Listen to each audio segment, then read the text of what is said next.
I carry within me the child of God. That is where it all began. The words of one foolish woman determined the course of my entire life. Before I was even born, my fate was decided. Did her claim come from faith? Was it her way of escaping reality? Did she do it for money or fame? I don't know. I have been visited by an angel of the Lord. The village where she lived in had suffered for many years a poor harvest. It had been months since the last rain, and all the villagers prayed desperately to be blessed with succor. I am with child, though I have known no man. So proclaimed the pregnant woman in the midst of the drought. And on the day of my birth, the very moment I let out my first cry, a heavy rain fell down upon the village. The storm quenched the parched earth, nourishing the crops and saving the village. The villagers were astounded, for they had thought the drought would never end. As plump drops of rain poured down upon the village, they gathered around newborn me in exultation. She is the child of God. Perhaps there would be more wonder in claiming I had magical powers. Perhaps it would make a better story if I were to say there were higher forces involved. But all these years later, here's what I truly think. It was nothing more than a fluke, an improbable stroke of luck, an unbelievably fortunate accident for my mother and the village, and an indescribably unfortunate accident for myself. I am with child though I have known no man? As if that's even possible. Maybe she had fooled around with a man who had gone and abandoned her, and she spouted those lies to convince herself it had never happened. None of the village men made any claim to be my father. Perhaps he was someone else's husband, and as such he couldn't reveal himself, as adultery is a sin in the eyes of God. The girl they were praising as the child of God was indeed not more than an ordinary daughter of a wretched woman. At the time, though, I thought differently.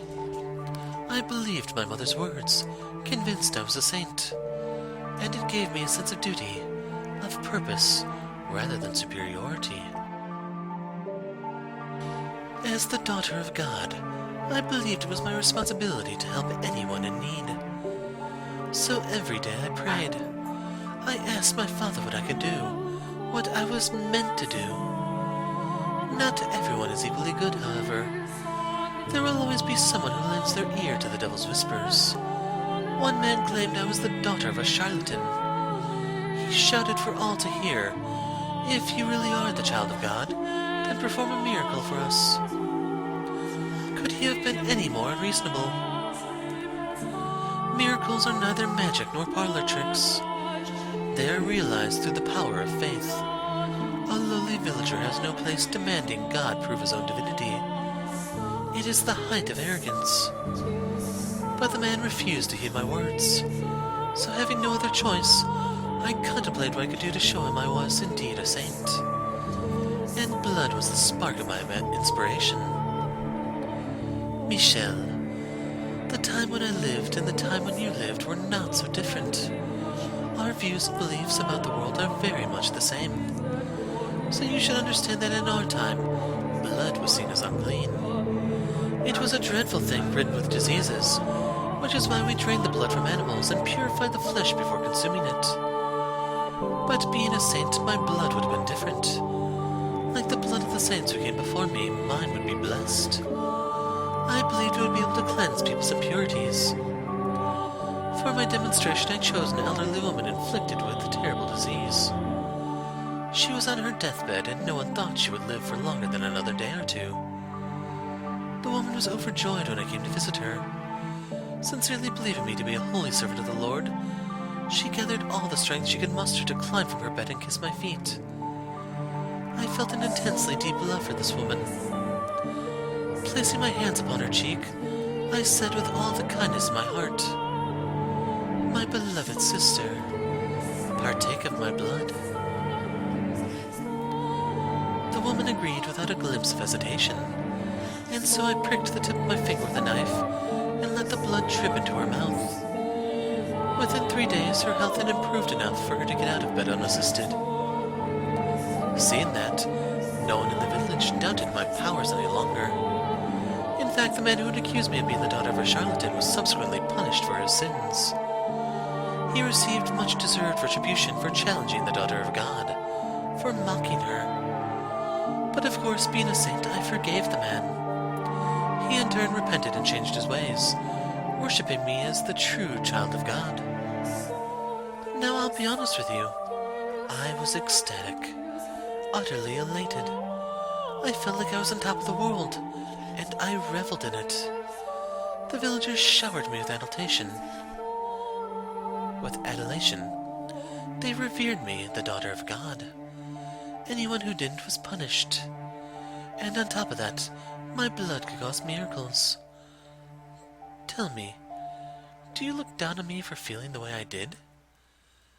The actual child of God would never let herself be consumed by such base emotions, would she? But if you would give me a chance, I would like to explain myself. I was but a young girl at the time, and to a child, her mother is the world. Anything she says is the absolute truth. So when my mother's claims so happened to coincide with the lucky miracle, my young mind was set in stone. I was a saint. My blood could heal the sick, and nothing would convince me otherwise. After all, I was but a girl of 6 years old. It is not my place to decide whether my blood truly had miraculous powers or not. If you think it did, then it did. And if you think it was all happenstance, then so it was. Miracles are brought about by faith. So the ugly woman who was healed was done so by the powers of her own belief. Baseless hope and desire can at times make the otherwise impossible reality. You understand just how major a role religion played in our time, don't you, Michel? Especially as someone whose life was taken from him in the name of God. And you understand how powerful word of mouth can be as well, don't you? It didn't take long for the word of the miracle-performing child of God to spread. Travelers from faraway lands came to our village, all in search of aid. Driven by a mixture of elation and duty, I gave my blessings unto every pilgrim who sought them. I gave them my blood, yes. My young hands were perpetually covered in wounds. Running out of skin on my fingers, I cut the back of my hands, my palms, my wrists. Before long they had turned into swollen, carved up, black and red horrors. And so I kept them wrapped in cloth at all times. The only time I uncovered them was to give blood to those who sought it. My lacerated hands were, in no uncertain terms, gruesome and unsightly. But the believers who came to see me all wept at my selfless sacrifice. And so I came to cherish those wounds. There were some for whom no miracle took place. But whenever that would happen, the villagers would come out and say, "The daughter of God is not to blame. You simply lack sufficient faith." Thus such incidents had no negative effect on my reputation as a saint. For 3 years I continued doling out blessings. One day, while I was offering a prayer, my mother let slip her discontent. "Why must you hand out miracles for nothing? Why must you give strangers grace? We should be getting compensated. We deserve remuneration. If we charge just a little bit for each blessing, we could be living so much more comfortably." I was dumbfounded. How could the mother of a saint say such things? Helping people is my divine calling, and she expected payment. I nearly wept, hearing my mother preoccupied with such worldly desires. So I explained to her how important this work was. I taught her that we were not to covet material wealth, that we were to dedicate our lives to the service of our fellow man. "You're right, my dear saint," she said, understanding. And I believed her. I fell asleep that night convinced she truly understood and that there would be no more problems. But the next day, I was sold off. Men I had never seen before carried me by the arms and tossed me into a carriage. Confused and panicked, I stuck my head out, searching for my mother. Off in the shadow of the house, I saw her with a strange man, accepting a bag of coins. The carriage rocked back and forth as it rolled along a dirt road. Shaking and bouncing within it, I struggled with overwhelming grief and despair. It was perhaps the first time in my life I had felt such a powerful emotion. I didn't know what I felt so much despair over, though. Obviously, it was over my present predicament, but I wasn't sure what about it hurt the most. Was it that I had been pawned off like a slave? Was it that my mother, the mother of a saint, had been blinded by money? Was it that the villagers had watched in silence as a disciple of the Lord was thrown into a carriage? Or was it that I, daughter of God, lamented my misfortune like a mortal? I decided it was a trial. My father, the Lord God, was testing my worthiness of being his daughter. So I choked back my urge to cry and sat there in silent contemplation. For almost 3 weeks was I rocked around in the carriage. The coachman treated me well enough, but I'm certain it was only because he didn't want his precious cargo dying before he could deliver it. He did not by any means think of me, the child of God. The 3rd week, the carriage arrived at a city. It was much larger than the village I had grown up in, with many, many more people crowding the streets. Something about them felt different too. They all spoke in a tongue foreign to me, which is when I realized I was far, far away from home. I was delivered to the lavishly decorated mansion of the region's lord. Brightly colored flowers bloomed wildly in the garden as guests laughed and ate extravagant meals. And in addition to them, there were probably 4 times as many slaves moving about the grounds. Gain a range of looks from everyone who passed, from smartly dressed men to scrawny, emaciated servants, I was led to the Lord's chambers. The Lord was surrounded by beautiful women. Perhaps they were slaves, or perhaps they were prostitutes. I couldn't tell. Among them were some girls hardly older than me. They all wore thin swaths of cloth, barely covering themselves at all. The Lord looked me up and down, and with a laugh he said, "Welcome, daughter of God. You'll be performing miracles for me now." "Miracles are not something to be performed for a single person's benefit," I replied, shocked and furious he had just said something so utterly blasphemous. In response he said, "I bought you. You are my property. You have no right to an opinion." But I would not have any of it. I entreated him to give up his indulgent lifestyle and devote himself to the service of the Lord. But the more I pleaded, the deeper the creases on his face grew. Thinking back on it now, it was hardly surprising. A 9-year-old girl was scolding the most powerful man in the region. I believed it was my duty, and that I was only doing what was right, but he surely saw it as incredible arrogance. So the Lord forced his will upon me. He bound my hands and feet, and cut me without my permission, filling a goblet with my blood and passing it around to his guests. A saint's blood and good fortune to all. That was when I realized the Lord was only interested in the approval of others. He reveled in their envy as he pranced about, showing off his curious new toy. Me. He didn't need my miracles. Neither he nor any of his guests were afflicted with disease or misfortune. They were all richly blessed. Every time he threw a banquet, he drained me of my blood. It became nearly impossible to find a spot on either of my arms that wasn't swollen. That wasn't a swollen, reddish-black gash. And soon, because my arms weren't providing enough blood for him, the cutting spread to my legs. I lived in a haze of half-consciousness. Honestly, I'm amazed it didn't kill me, though perhaps the Lord was simply taking care not to take more than my body could spare. Watching the wealthy partygoers laugh and sip my blood through bleary eyes, another wave of despair came over me. My miracles, my blood, were not meant to be an appetizer at a feast. They were meant for the sick and the poor. But But despite my wishes, the Lord persisted to squeeze me dry day in and day out for his own enjoyment.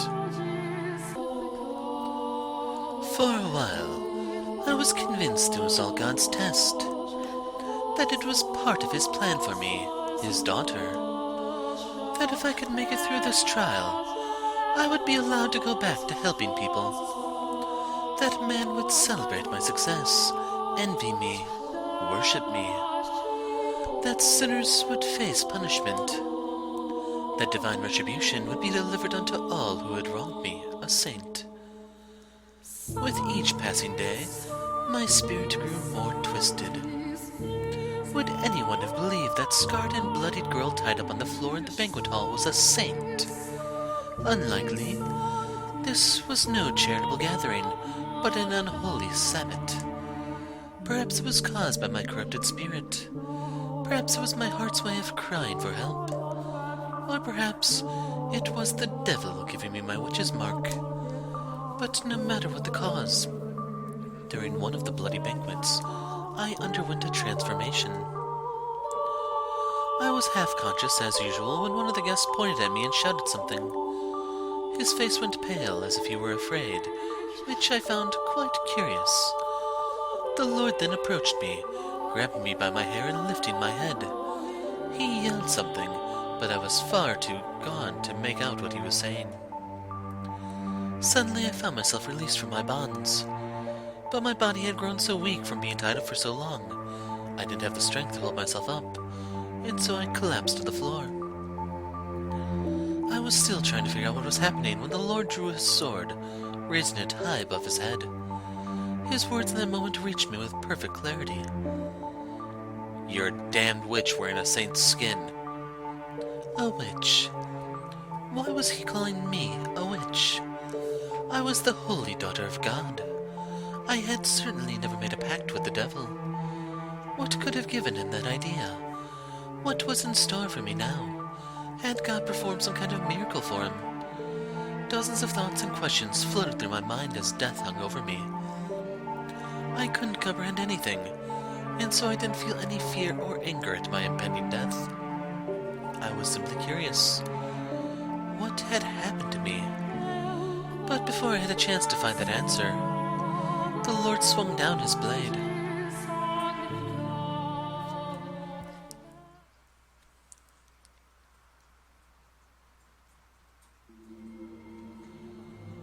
Without warning, without any time to prepare, the darkness drains away, and a second later I crash into the stairs, hard. Ugh! Right in my ear, I can hear the hiss of the river of blood. The world fades in and out of view, giving way to very real images of a past I never lived. I can practically feel the fire in the eyes of that Mad Blood banquet's guests. My vision distorts. I can't regain my focus. Whose blood is this streaming down the stairs? Is it hers? Is it mine? Who am I? A saint? A witch? Is what I'm seeing through a lens of clarity? Or madness? Wait, no. I am not her. I am Michel, no one else. It hurts, doesn't it? It's hard to breathe. Your chest is on fire. Your vision is blurry. It's dark. It's lonely. It's scary. It's frustrating. It's disheartening. It's exasperating, isn't it? What you're feeling is exactly the pain I felt. I reach my hand out in a plea for help, which is when I see something I can hardly believe.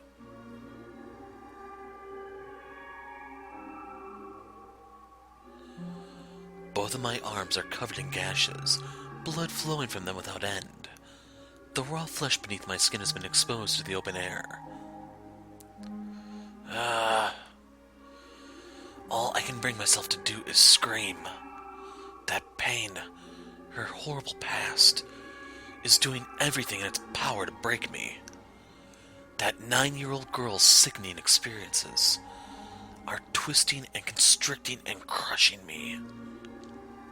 Why is this happening to you? Are you really that slow, my dear? You are empathizing with my pain. You're just that kind-hearted, Michel.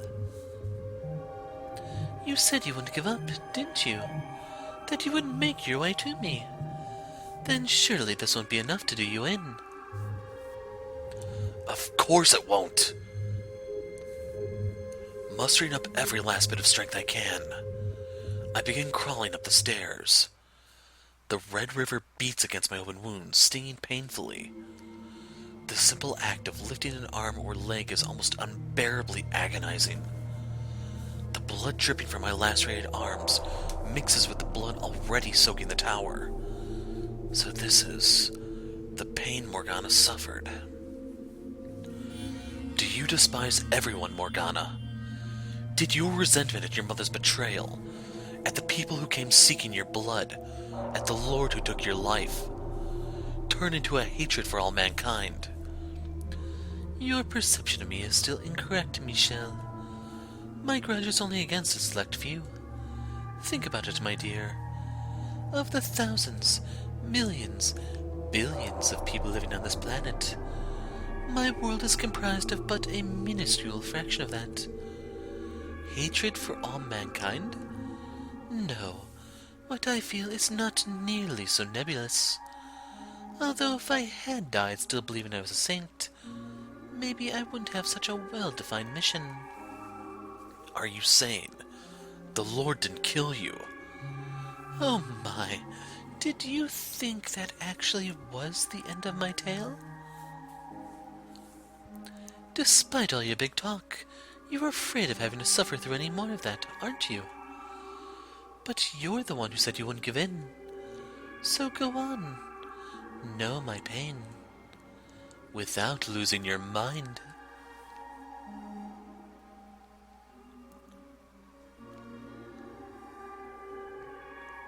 Once again, my surroundings crumble. I have no say. I have no chance to object before I'm dragged back to that repulsive banquet. I reach out, stretching my hand as far as it will reach, but all I can grab is darkness. My bloody body sinks back into the abyss. The pain becomes more than just a memory, eroding away at my consciousness.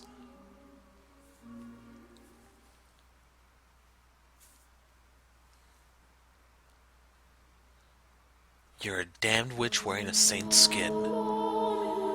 Maybe if I had died then, I wouldn't have become the witch you know now. But that's all conjecture. Theorizing about what could have happened is an exercise in futility. But no, I did not die that day. Brought together by constant mistreatment, the Lord's slaves chose that moment to start their revolt. When he swung down his blade, someone bumped into him and it was knocked off its course. I didn't have the strength to get to my feet, so I simply watched the chaos unfold before my hazy eyes. It never even occurred to me that I should try to escape. At some point during the riot, a young man, one of the slaves, grabbed me by my bloody limp arm and led me out of the Lord's manor. The young man brought me to a slum, a place where the people banded together in their hardship, barely scraping together enough to eat every day, let alone pay the taxes demanded of them.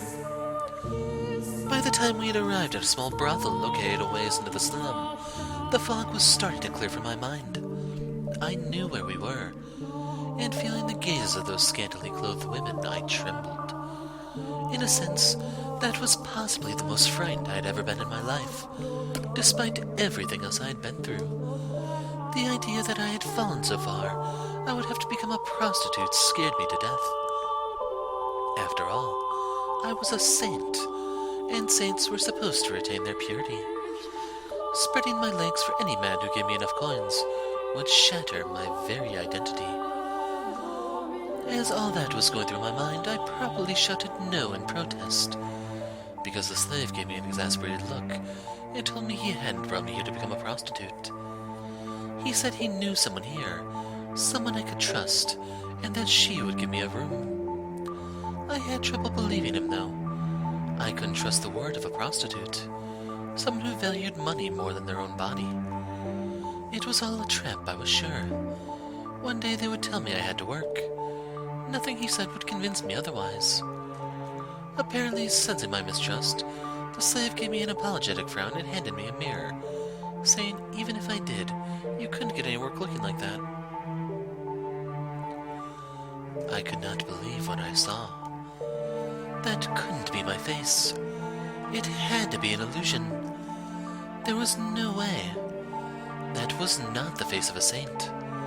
It couldn't be. It wasn't real. It wasn't possible. Patches of skin had fallen off my face, exposing the raw red flesh beneath. It looked quite similar to what had been done to my arms and legs, except my face had never been cut before. Looking at myself in the mirror, even I doubted my own sainthood. The thing in my reflection was a hellish abomination. It was the twisted face of a witch. And although I was shocked by what I saw, at the same time, it answered several lingering questions. It explained why the Lord and his guests had panicked at the sight of me, and it also explained why he had said I was a witch wearing a saint's skin. Over the course of the dozens of banquets I had participated in, my face must have mutated, twisted into this ugly, sickening, monstrous thing. The sight of what I had become had sapped the last bit of willpower from me. Not because I was particularly fond of my face, or thought myself especially beautiful, but because it crushed me to see everything saintly about me crumble away. Test from God or otherwise, I didn't have the strength left to attempt to overcome it. Deciding I would rather be dead than struggle any longer, I begged the slave to kill me. Taking one's own life was a sin. If I did that, I would not be able to return to my father's side, and I wanted to ask him why I had been put through such tribulation. But the young man refused. He said, completely missing my intention, that if I persevered, good fortune would eventually find me. He said that if I lived on, I would eventually have a chance to get my payback. I had no such worldly concerns. But if no one would take my life, I had no choice but to live. I despised life at the brothel. The men who came to buy their services were disgusting buffoons, the kind of people who would think they could deceive God. And the women fawning over them were just as repulsive.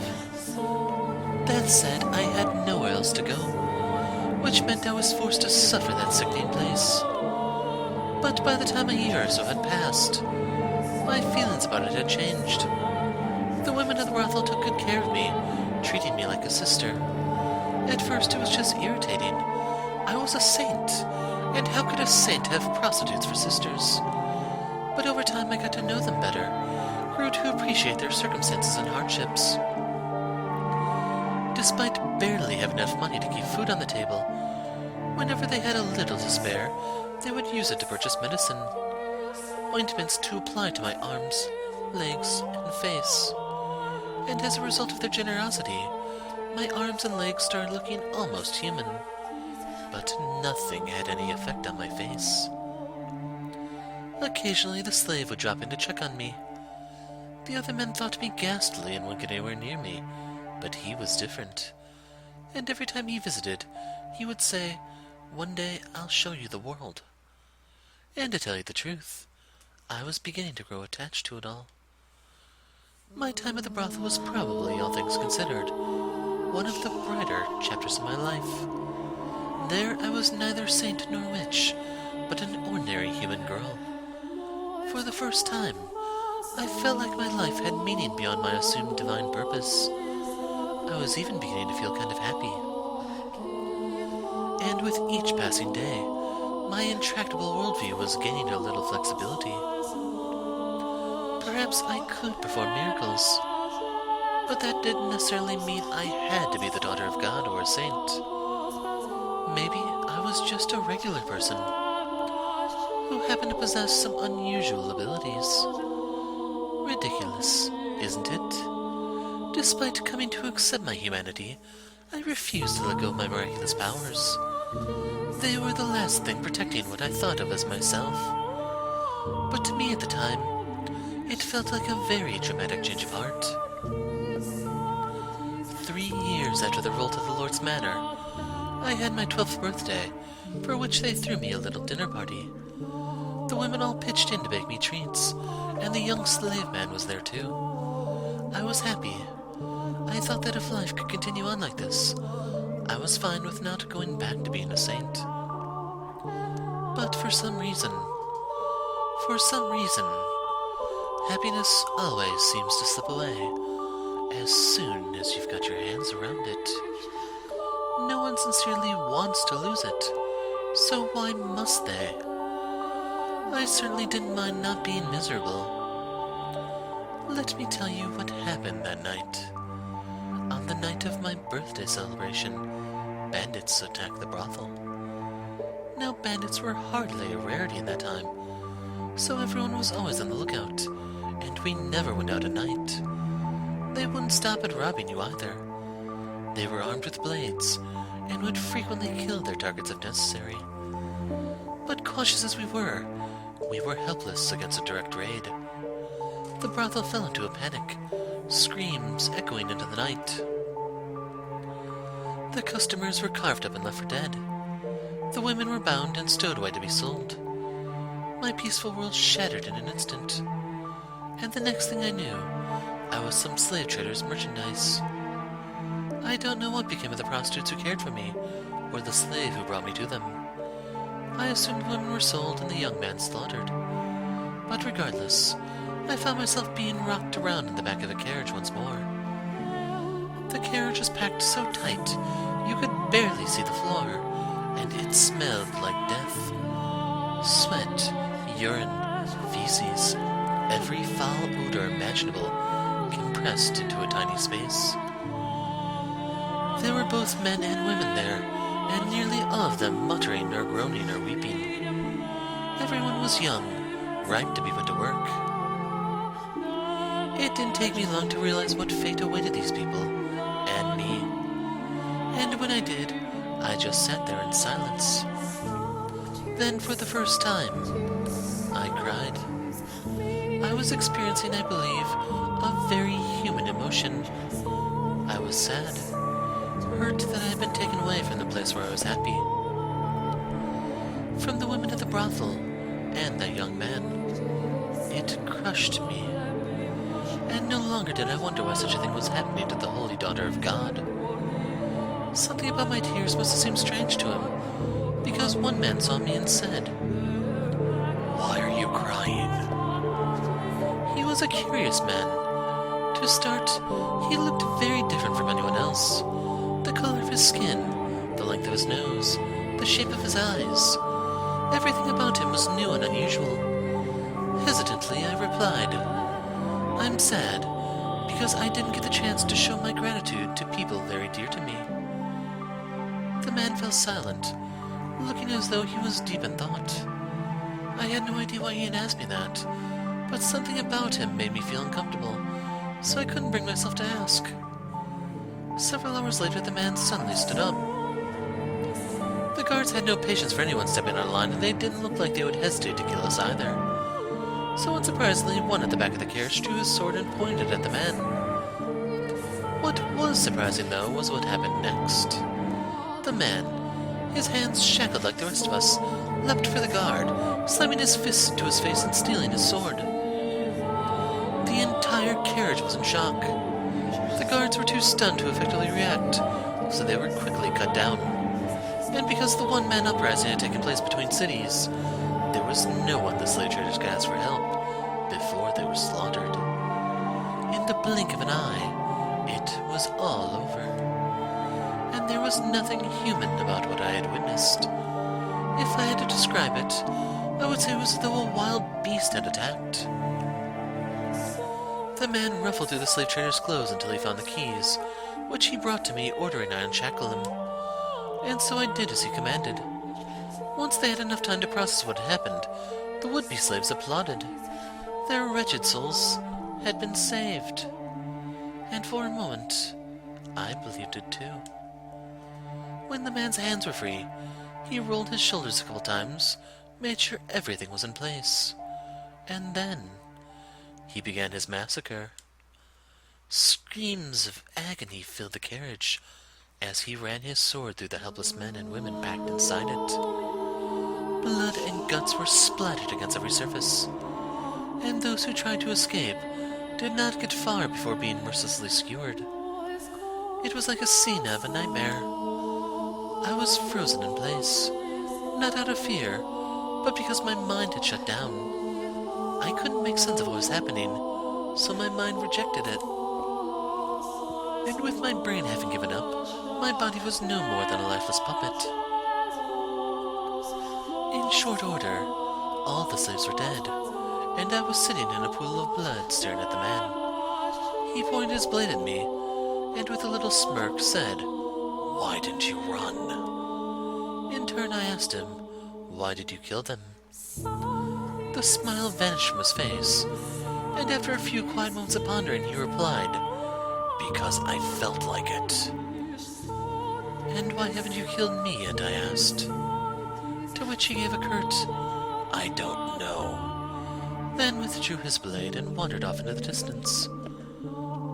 And then I was all alone, surrounded by corpses. I glanced down, and half of someone's face was looking back up at me.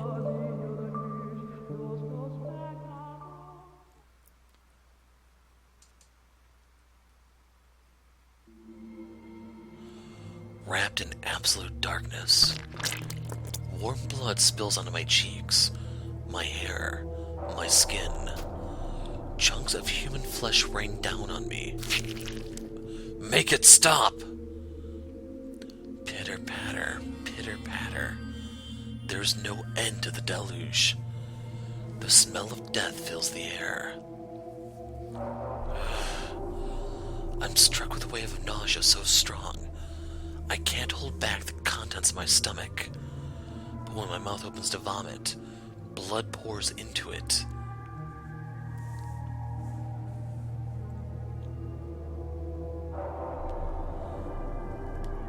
Let go of me! Dead bodies grabbing my ankles, dragging me down. To where? Hell, or to the mountain of corpses? Now do you understand that there was a time, if but briefly, when I was happy, when I felt human emotions? But I wish I never had. If I had remained confined in my daughter of God's shell, then I doubt I would have felt so much terror at the sight of death.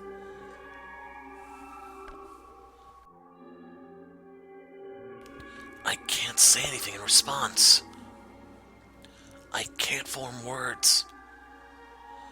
I feel what she experienced, the massacre she witnessed, the limp flesh piling up around her. Even more than twice her age, it's enough to drive me mad.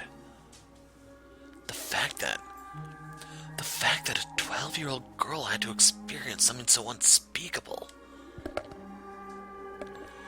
devastates me. Tell me, my dear, do you pity me? Do you sympathize with me?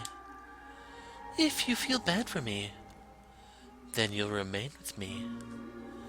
You'll feel my pain and my despair with me, won't you?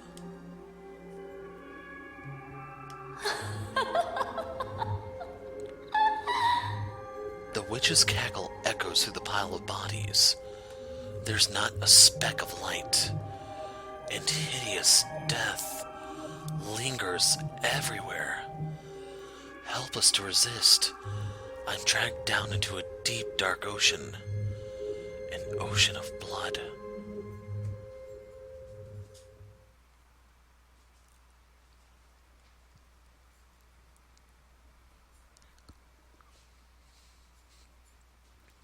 Now, on with the story. I was at a complete loss for some time after that. I didn't want to return to the city because I knew there was no one left who would take me in. There was only the Lord who had bound me and drained me of my blood. So I wandered the roads, no destination in mind and nothing to defend myself but the clothes on my back. Frankly, I'm rather surprised I wasn't attacked by bandits. After walking for days without food or water, my mind was hazy and my exhaustion at a peak. In the distance I saw a lake, so driven by my thirst, I turned my unsteady feet toward the water, not caring that it took me off the main road. And it turned out that was the correct choice, because there was a small cottage beside the lake. Smoke rising from the chimney, telling me it wasn't abandoned. Out of sheer desperation, I knocked on the door. No one answered. The door was unlocked, so I slowly, hesitantly pushed it open. And beyond it, I found an old woman sitting dead in a chair. The woman was a witch, by trade that is. It appeared she had a deep knowledge of medicinal herbs, using it to make an assortment of medicines. In her cabinets were dozens of small glass bottles, containing dried, powdered leaves, and crushed berries, among other things. On the fire was a cauldron, liquid bubbling inside. The woman looked as though she was asleep. Presumably she had passed away of old age, for there was no sign bandits had been rooting through the cottage, and she had a look of absolute serenity on her face. Looking over at the woman's dead body, I didn't cross myself. I envied her.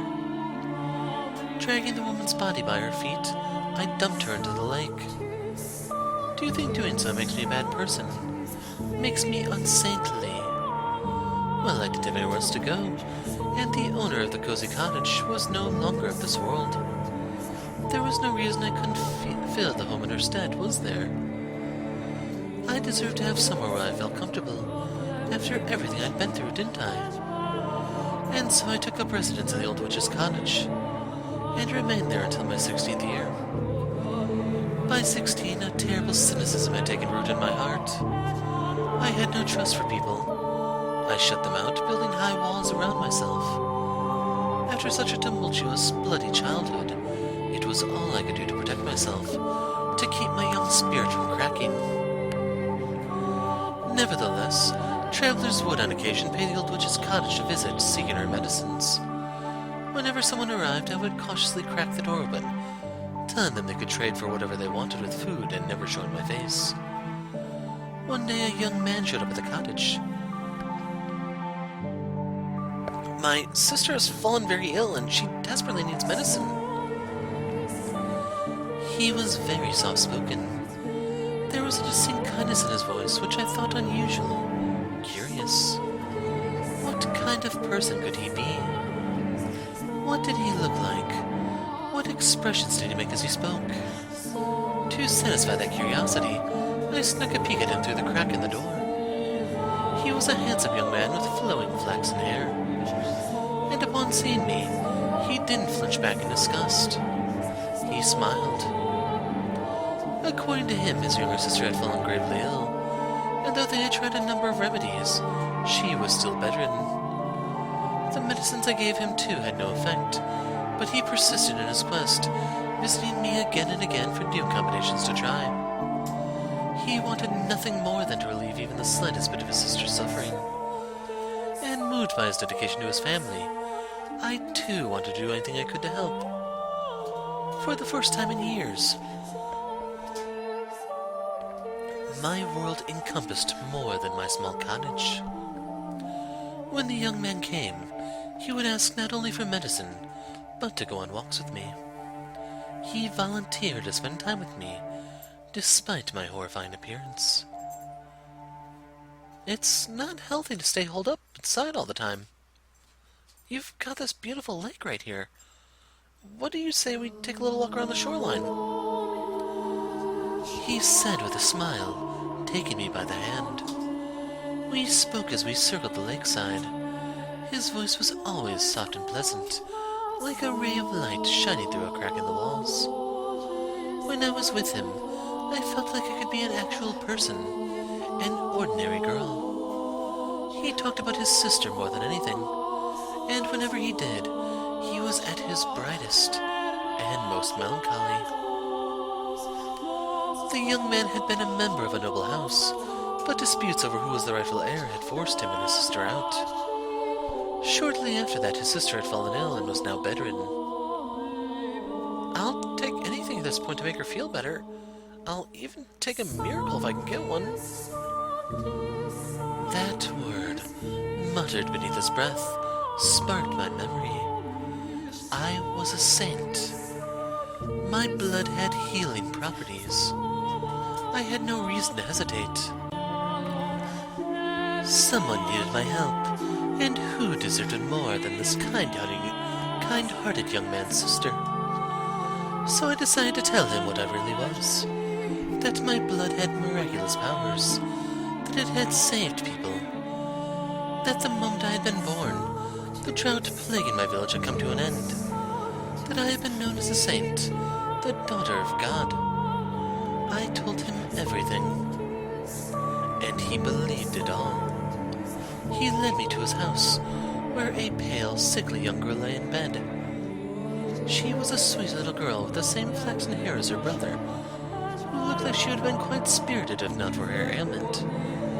It was touching to see the two siblings sitting there together, quietly holding each other.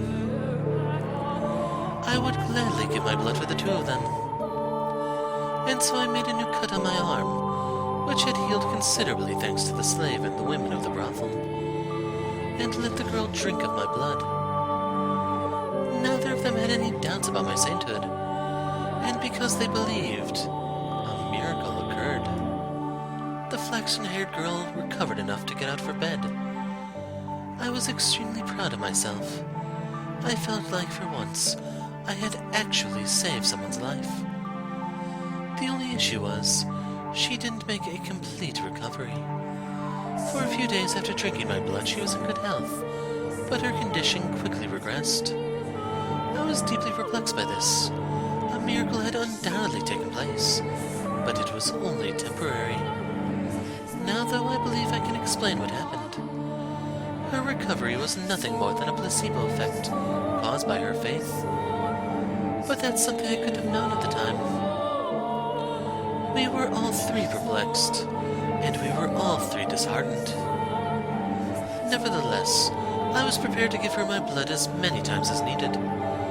Whenever her condition worsened, the young man came to request more, and never once did I turn him away. On the contrary, I enthusiastically offered her my services. Over time, though, the hope in his eyes began to fade. He asked me on fewer walks, and he seemed hesitant to look me in the eye. I assumed it was out of discomfort, out of guilt, out of shame about asking for blood. But I don't think his concerns were for me, rather himself and his sister.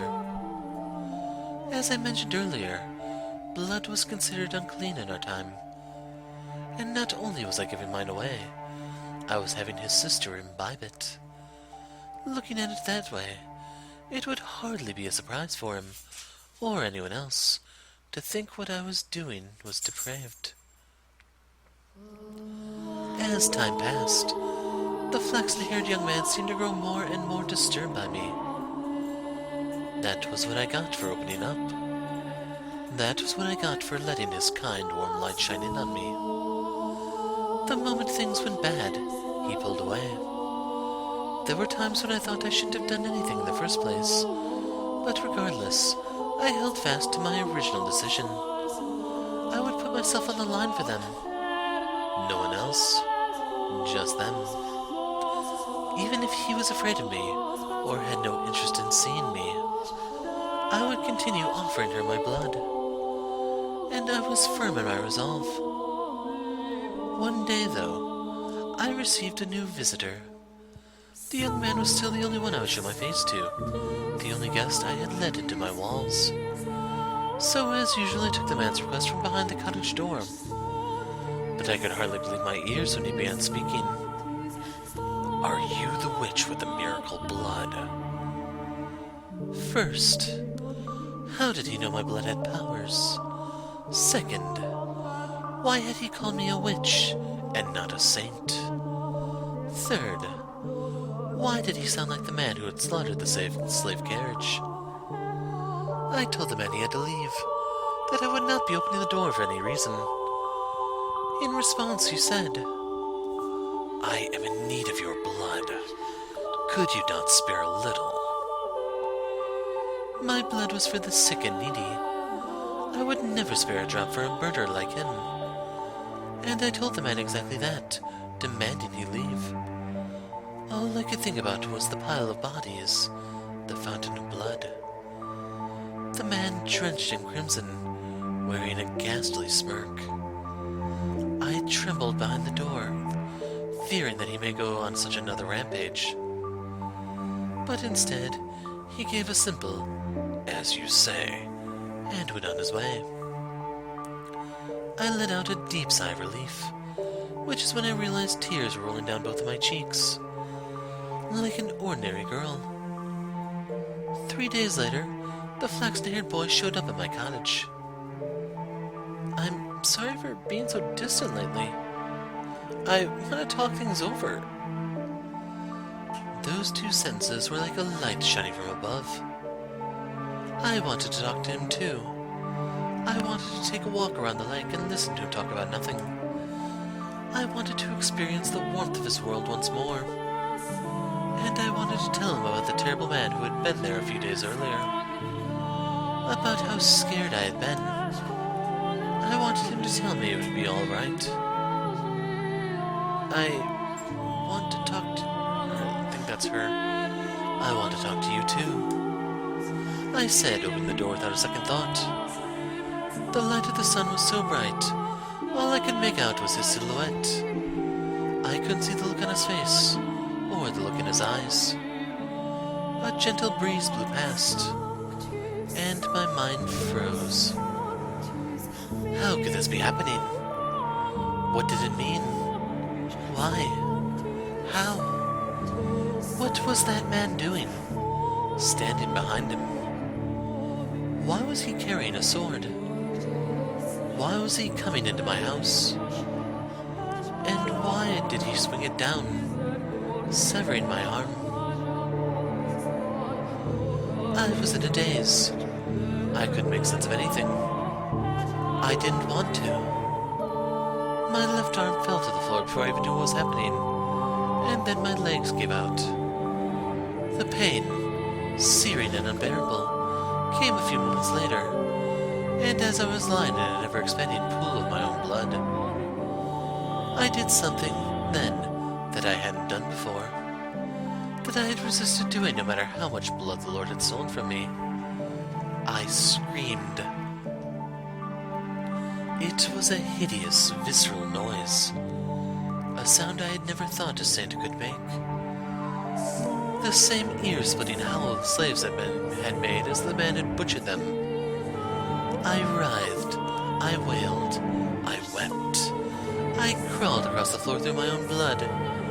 I begged and I begged and I begged for my life. The man walked over, picked up my severed arm, and then shockingly, he tossed it to the kind-hearted young man. After which he said, "That's your share. Should last you long enough." Share? What did he mean by share? What was he talking about? Why had he given him my arm? And why had he taken it? Why was he talking like they knew each other? Why? Why? I had spared blood for him when he asked, hadn't I? So why was he doing this? Was cutting off my arm and stealing it easier on his conscience than simply asking? You understand how I felt, don't you? You can put yourself in my shoes, can't you? The young man refused to look me in the eye. Holding my bloody arm in his trembling hands, he fled from the cottage as quickly as his legs would allow. The man then walked over and picked me up. I had neither strength nor willpower to resist. Holding me in his arms, he began to speak, telling me things I didn't want to know, things I didn't want to hear. But he didn't care. "Nothing personal. I just need your blood." Without it, she'll lose her church. Don't take it personally. Tell me, is there anyone in this world who wouldn't feel a bit of spite after having been put through such torture? How was I supposed to let that slide? No one's that much of a saint. My trust had been betrayed, and I was supposed to turn the other cheek. A man who barged into my home uninvited and cut off my arm, and I was supposed to smile and take it. Is there anyone, anywhere, who doesn't feel even the slightest bit of hatred ever? Is there anyone in this world who could just laugh and brush off this level of abuse? Tell me, is there? How could I not hold a grudge? How could I not despise them? How could I possibly forgive them? Tell me, please. Tell me, how could it? She needs the money. I needed some way of getting enough money to keep her church running. So the Lord made me an offer. If I brought him the witch with the miracle blood, he would finance a whole new church for her. The Lord. Why him again? Why couldn't he leave me alone? After trying to kill me during one of his blood Sabbaths, why was he after my blood once more? Had he learned it really did have miraculous powers and decided he wanted me back? You get to be the sacrifice. To keep her church from collapsing. To keep her world from collapsing. Sacrifice? Excuse me, what? And what's this all about keeping her church from collapsing? You murdered a carriage full of innocent people, and you're trying to protect a church. Are you out of your mind? Churches are where people go to communicate with God, to speak with my Father. How dare you soil those sanctified grounds with your filthy hands, you beast?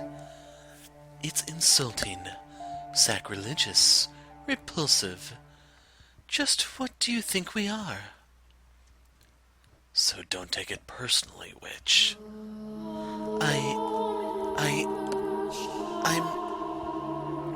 I'm not a witch. I'm a saint. I was a saint. My blood exists to do the Lord's work, not to satisfy the avarice of men. Why is this happening to me? The man brought me back to the city, but instead of taking me to the Lord's manor, he brought me to a church on the city's outskirts. Though, to be honest, it looked more like an estate than a church. The church also served as a hospital, offering free care to less fortunate children, the poor, and the infirm. That was when I learned why he had said they needed money. The owner of the church offered unconditional assistance to anyone who came. Even when food and supplies ran low, they would ration their own in order to keep helping others. As a result, the church was perpetually on the verge of collapse. The church was run by a woman, something exceedingly rare for the time. There were no priests. All management was handled by a single nun, who everyone referred to as the saintess. I was the saint. Why was this woman who didn't have the ability to perform miracles being worshipped like she did? Why did the people of the city idolize her? Why were their smiles all directed at her? Why was I not in her place? The man carried me to the top of the observation tower. It was there that I had my reunion with the Lord. I was to spill my blood for the people of the city, but also for the Lord's prophet. He was not offering free aid, but selling it as medicine. He claimed it was a miracle elixir, telling no one that it was actually my blood. It was mixed with a beautiful red wine, and drinking it would cure you of any ailment. If they knew it was actually the blood of a witch, they would think it unclean. They would fear it.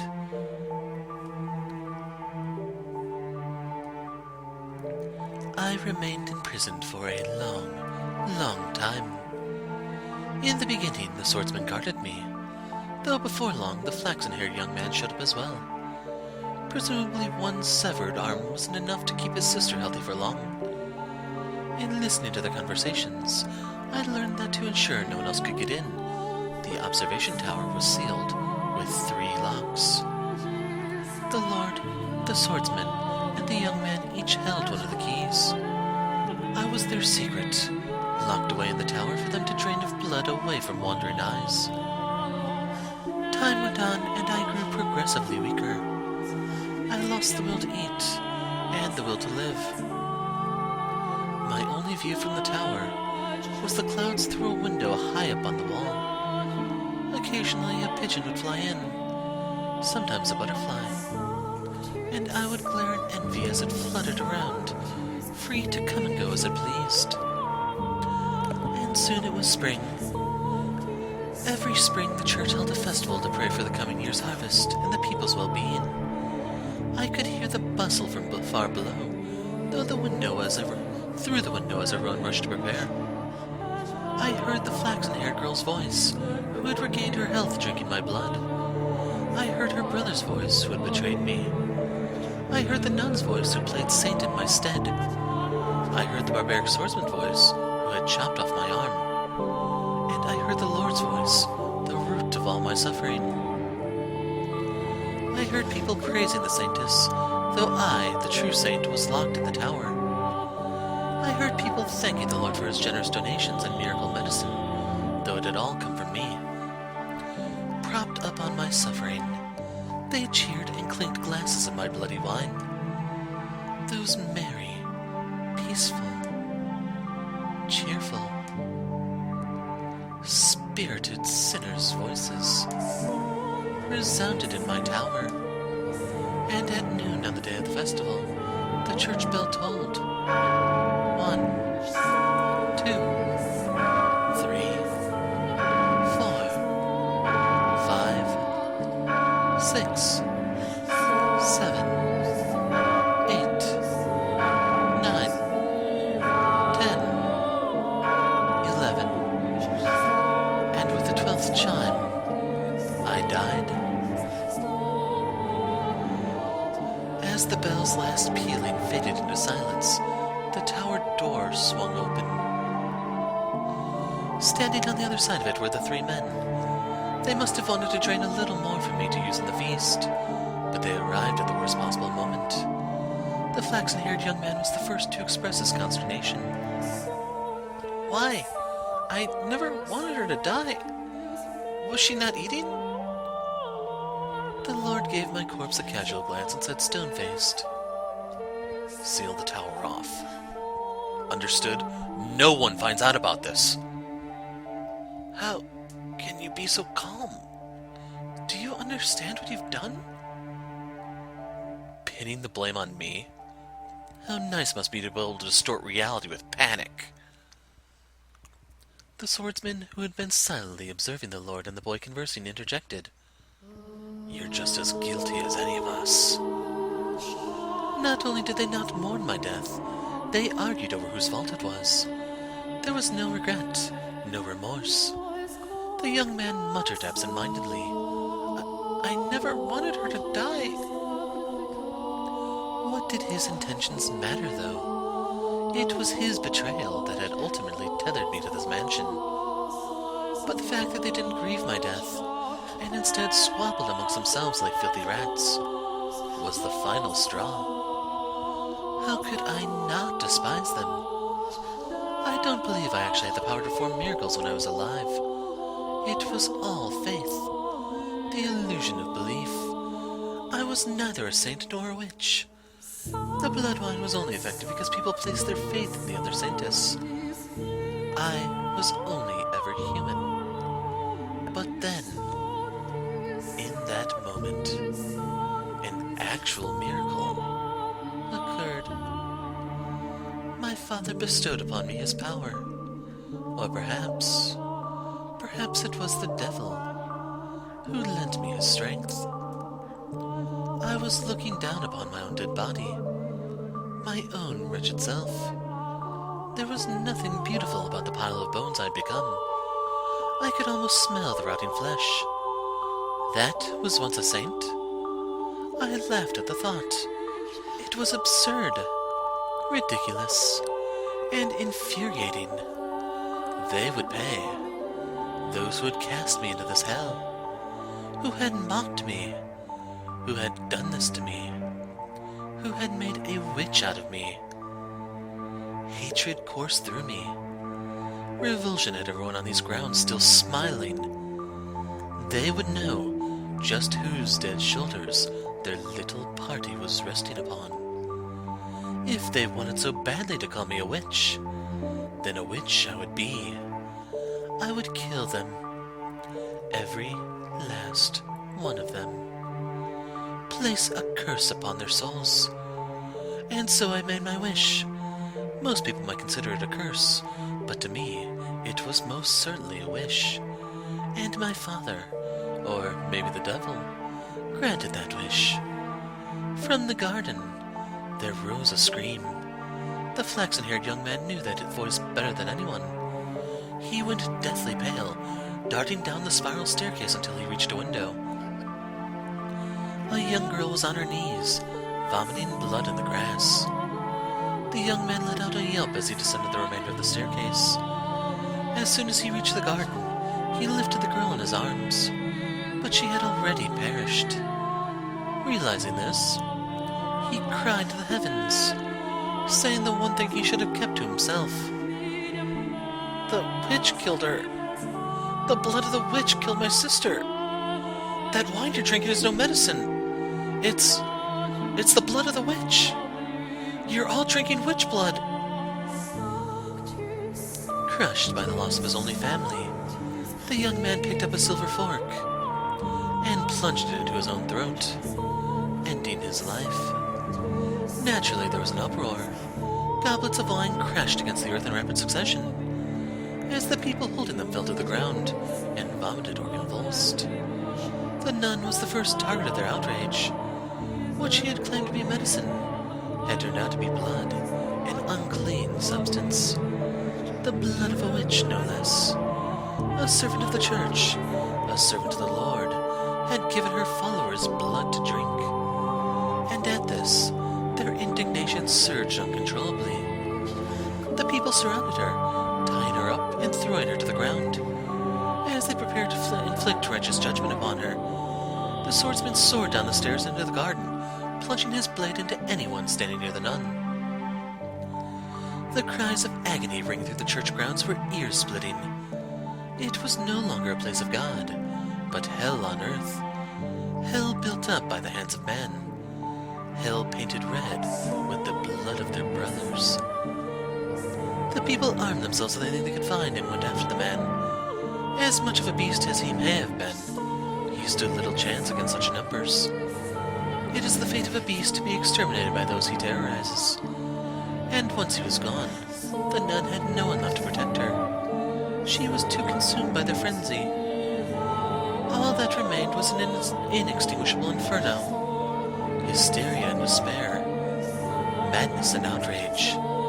And no outlet for it. It was a revolt that made the slaves uprising at the Lord's manor look like a game. Eventually their rage found a new target. The Lord. It was only natural, for he was the true villain. He was the one who had given money and the witch's blood to the church. He was the one who had profited off it. And above all, people who often resented those who stood above them, particularly in times of unrest. The city resounded with cries for the Lord's head, and he looked down upon it all from the safety of the observation tower. He could do nothing but watch as his domain burned. I can only imagine how painful that must have been. But before long, having seemingly made his peace, he began descending the spiral staircase. He opened the door at the bottom, revealing himself to his people. But before the door had swung all the way open, before he had a chance to say his final words, someone ran a blade through his chest. With that, the raging fear mostly settled down, but it was hardly the end of the destruction. Mere days later, a plague befell the city. Dreadful black spots covered the flesh of the infected. They writhed in pain, screaming and vomiting blood. Ghastly howls echoed through the streets, as though the whole city had been possessed. It became a cursed land. In their diseased haze, the people muttered again and again, "We've been cursed by the witch!"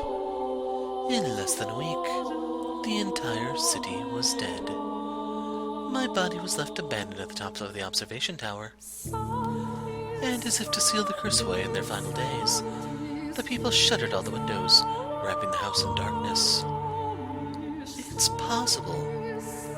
That was no miracle either. You can easily explain what happened to them. Locked away for so long in that dirty tower, maybe I caught some kind of disease.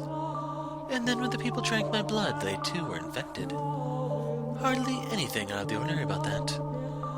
The first to die, the girl had already been ill. Her body merely chose the worst possible time to yield to her ailment.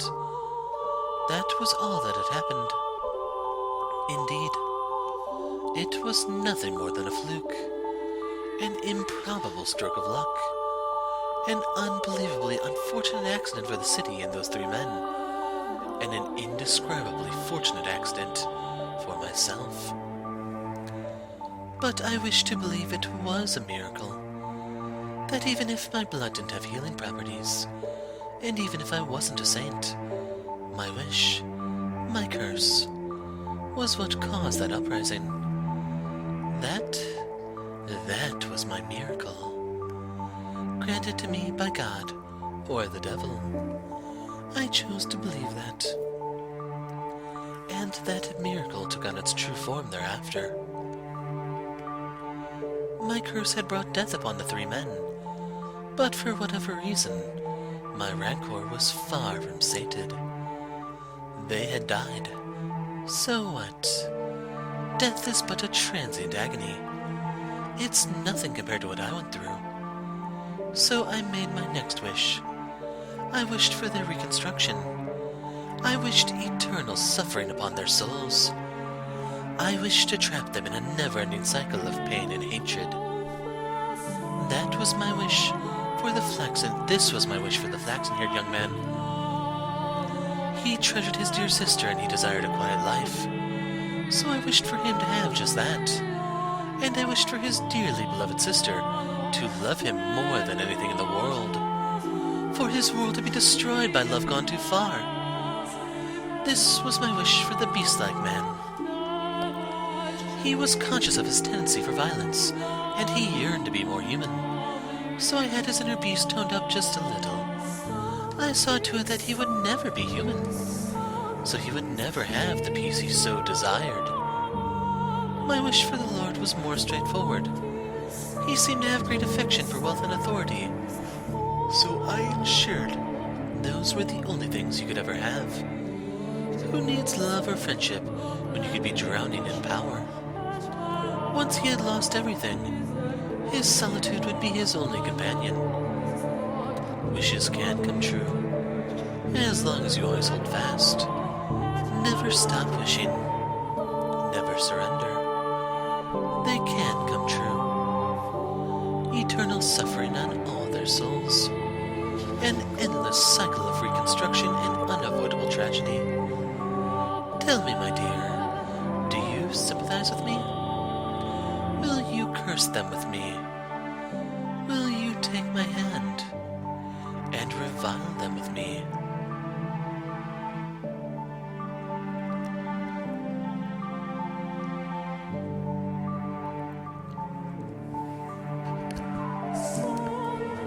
This time, when my body crashed in the tower stairs, I'm unable to make a noise.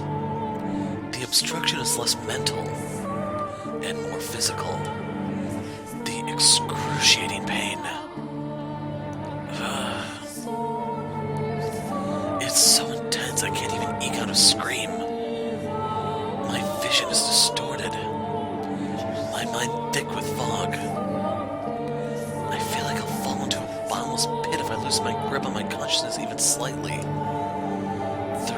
gaze. I see my own severed left arm, reflected in a pool of blood. I see my face, large chunks of flesh peeled off.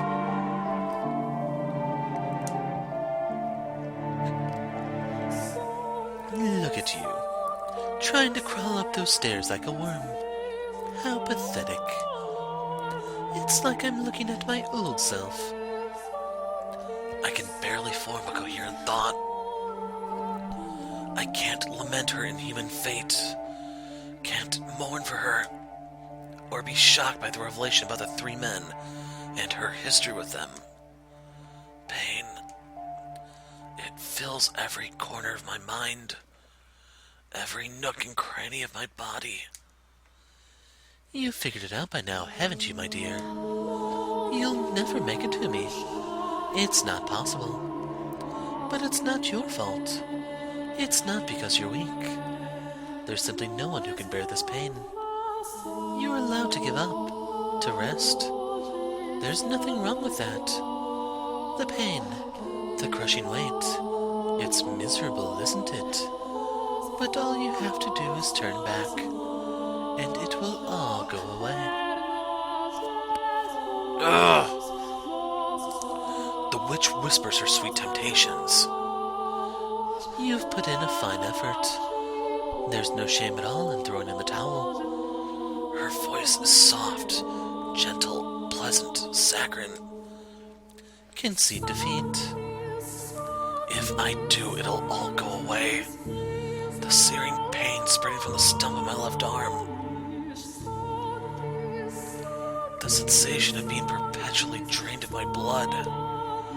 The miserable solitude of staring at a door that never opens.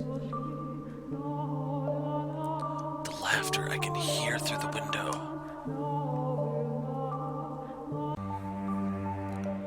My miserable wailing and this maddening hatred.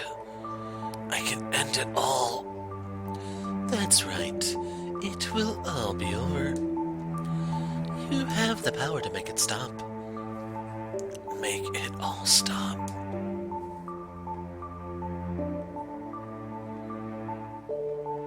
No!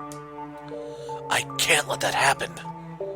No, I have to get her back at my side.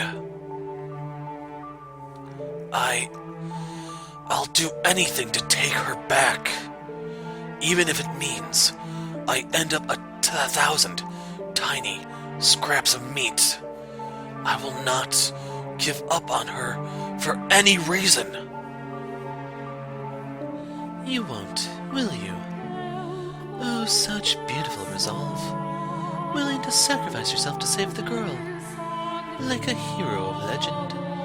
Or maybe a fairy tale prince. No. I am no hero and I am no prince. I am a human. An ordinary man. I don't have any extraordinary potential. I'm not a courageous leader or a charismatic general. I'm just a regular man, in love with a regular woman, who refuses to lose her. I don't need any other accomplishments, only that. That's all I need. Because I'm just a regular man. My one act of resistance. It doesn't matter what you say. It doesn't matter how much you cut me up. Nothing changes what I have to do.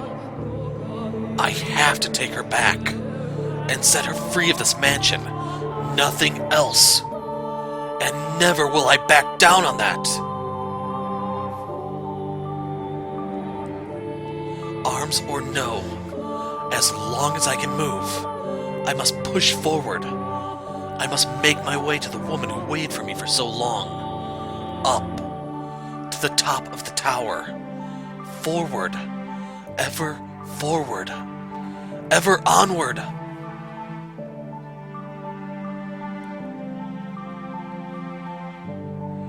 Dragging my bloody body, paying the pain no mind. I once more arrive at the top of the observation tower. I place my hand on the door, holding myself up with my lacerated right arm.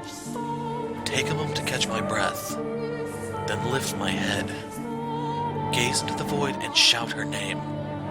Morgana! I pity you, I truly do. You were a saint shackled with an unfathomable fate, and for that I am enraged. As I felt your pain, as I watched your life, I too felt a burning hatred for those 3 men. If you truly feel that way, then why can't you stay here with me?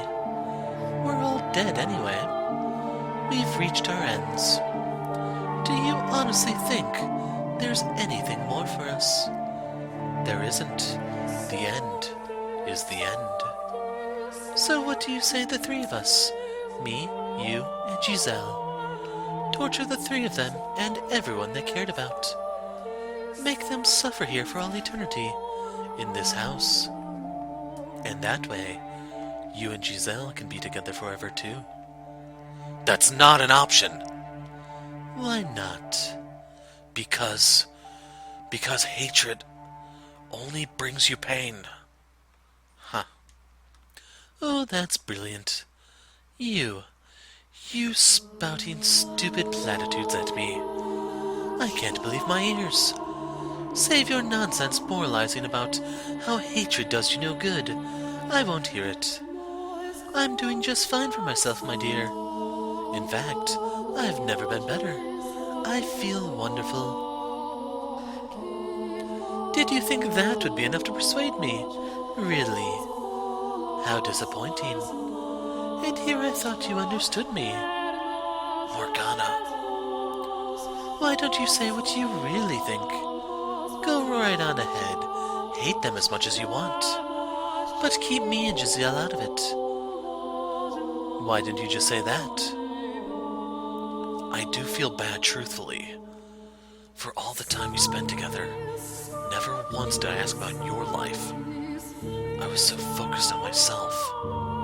And in the end, I pushed you away. That you did. You wanted me to be with Giselle, so you pushed me out. I wish I'd asked you sooner. It wouldn't have changed anything, though. One puny man knowing what I went through would hardly be enough to erase the loathing I bear. It would have turned out the same regardless. There was nothing you could have done for me. There is nothing. Still, I would like to apologize. Had I known what you carried in your heart, perhaps I could have chosen my words better. Instead of rejecting you, I could have chosen some other response. I cannot remain in this house, nor can I allow her to stay either. So I would like to apologize for both my past actions and my present. Well, in that case, open the door, Michel. I take another moment to catch my breath, and then I gather my strength into the hand on the door. Blood seeps from my fingertips, slowly trickling down the rough surface. It reminds me of my death. I'm coming for you. I push open the door, praying that it'll be the last, that beyond it lies light for Giselle, and if possible, that it might cast a bit of light on Morgana's heart as well.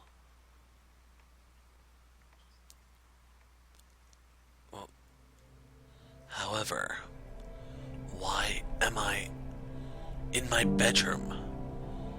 What I find behind the door is the last thing I expect. As she appears from the shadows of my chambers, I can't conceal my surprise.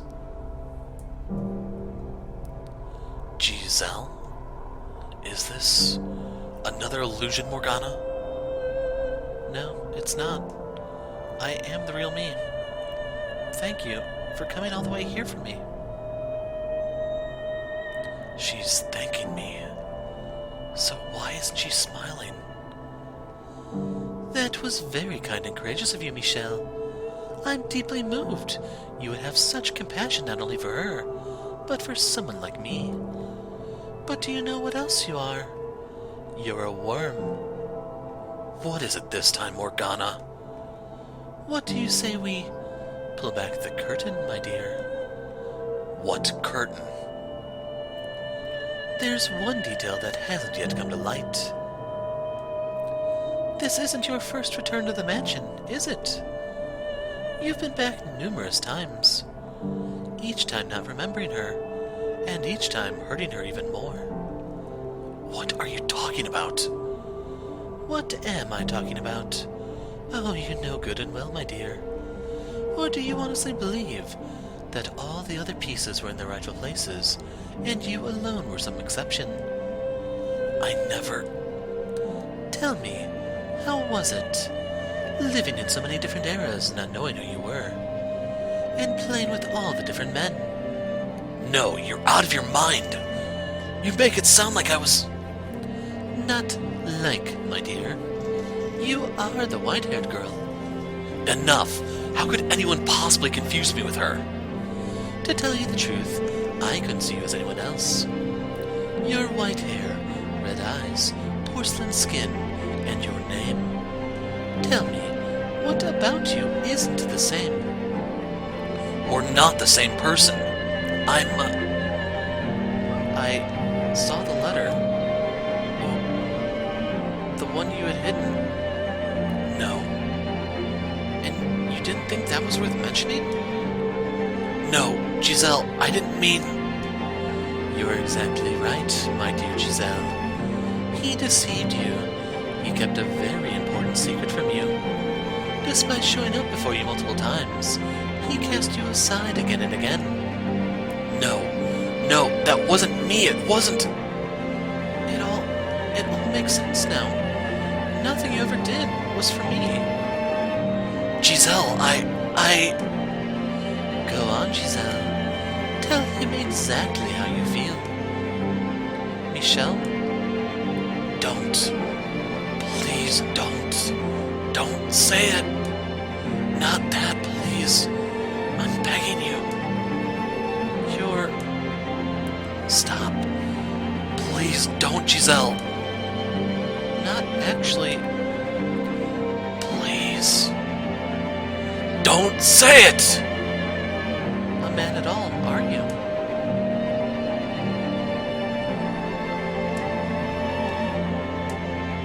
You're disgusting.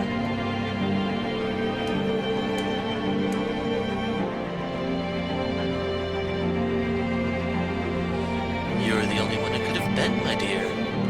The one who could have been the white-haired girl. The next moment, my whole world comes tumbling down. I could have borne anything. Losing my arm, having my face torn off. Any amount of pain, I could have handled it. For you, I could have done it.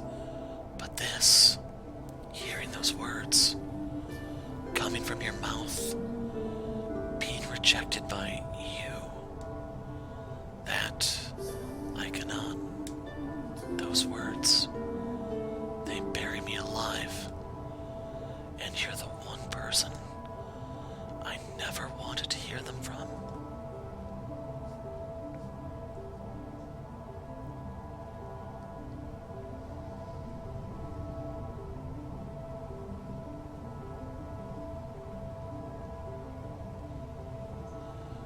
When I learned my father Antonin had passed, I wrote 2 letters, one to my brother and one to my mother. It was the first time I had found the courage to face my mother, to open up to her. I wanted to show her who I was, convince her that I wasn't cursed, so I could be myself when I returned to the capital with Giselle. Dear Mother, there is something I wish to tell you, something that means a great deal to me. So I ask of you, please hear me out. And I ask of you, please accept it. Mother, I no longer bear any resentment for my present lot in life. Nevertheless, I would ask of you to concede one thing, that I was never cursed. that I was always your son, that I am Michel, not Michel. I have found someone whom I care for deeply, a woman, and I love her with all my heart. I would like to spend the rest of my life with her. I do not wish for much, simply to have a quiet life with her, to go through our days together, man and woman. That is the one thing I want. Mother, I know you're aware that my body is no longer female. I am a man. My heart is male, and I ask of you to please accept that. I have no grudge with you. In fact, I am incredibly grateful to you for bringing me into this world. With love, your dearest son. Shortly after sending that letter, I was killed.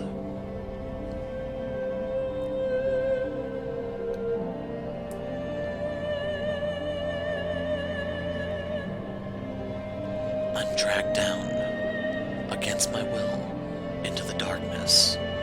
Beneath me spreads my own past. My door, the door I swore never to open. But despite all my efforts to resist, the door sucks me into a world I never wanted to see again, a history I never wanted revealed, a past I never wanted anyone to see. Nonetheless, the door opens.